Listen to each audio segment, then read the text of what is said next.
Welcome to the best series on the internet. We have the ESPN Fantasy Team of the Week. This is the best possible fantasy team you could have had last week. Starting off with the quarterback, if you had Josh Allen, you got yourself a nice 31.18 points, and most of those came in the second half. That is pretty insane if you ask me. This man had 4 touchdowns, and obviously, since it was week 1, he is the number 1 rank, and this is his first appearance on this list. At the running back 1 position, you should have had Saquon Barkley, who got 33.2 points. He had a 3 touchdown game, which I'm pretty sure he only did like 1 time on the Giants in his however many years there, which is just insane. Then at the running back 2 position, if you had Joe Mixon, you got yourself another nice 26.8 points from the veteran. You wouldn't have expected it with their passing offense there in Houston, but Joe Mixon had himself a nice performance there. Then at the wide receiver 1 spot, we have Jayden Reed from the Packers with 33.1 points. Who would have guessed? Oh wait, I did. Go check out my video from last year where I said Jayden Reed's going to be the next best Packers receiver.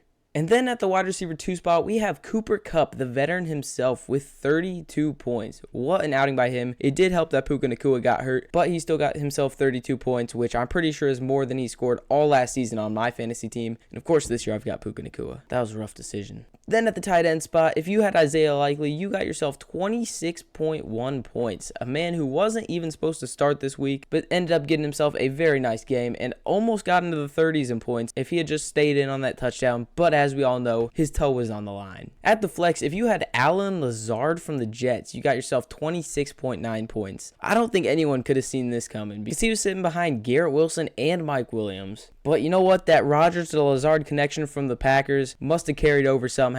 Great outing by Allen Lazard. Then for the defense, if you had the Chicago Bears, they got you a nice 26 points on defense, which honestly is not that surprising if you watch the game. I'm pretty sure they had almost that many points in the game because Caleb Williams wasn't doing anything. That man didn't even have 100 yards, and the Bears still scored 3 touchdowns. Overall, just not surprised. And then at kicker, if you had Jake Moody or Chris Boswell, they got you a nice 26 points, which results in 261.28 total points, which is just utterly insane because for reference, the best team in my 10-man league this week got 157 points, and that was good. So this was the team of the week. Do you have any of these guys on your team? If so, tell me down in the comments and check out some of these other videos.